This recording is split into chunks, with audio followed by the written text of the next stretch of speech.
그런데 이번 성추행 피해 사망 사건으로 지금까지 입건된 피의자 10여 명 가운데 부실 수사 의혹을 받는 군사경찰은 단 한 명도 포함되지 않은 것으로 나타났습니다.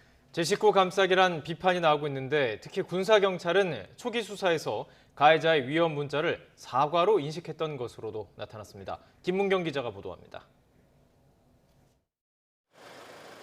공군 부사관 성추행 피해 사망 사건으로 지금까지 입건된 피의자는 모두 13명. 가해자 장모 중사와 2차 가해 혐의자, 부실 수사 의혹을 받는 군 검사 등입니다. 하지만 사건 초기 수사를 담당했던 군사경찰은 한 명도 포함되지 않았습니다. 이들을 조사했던 국방부 조사본부는 부실 수사 의혹을 확인했지만 사법 처리할 만한 사항인지 아직 수사 중이라고 밝혔습니다.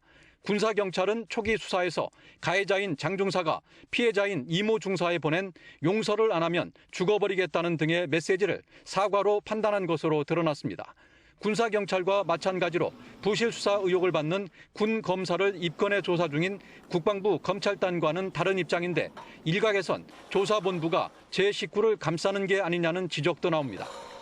이런 가운데 수사심의위는 숨진 이모 중사를 1년 전 강제 추행한 혐의를 받고 있는 윤모 준이를 기소할 것을 의결했지만 이 중사의 신상 유포 등 2차 가해 혐의를 받고 있는 15비행단 간부 2명에 대한 판단은 뒤로 미뤘습니다.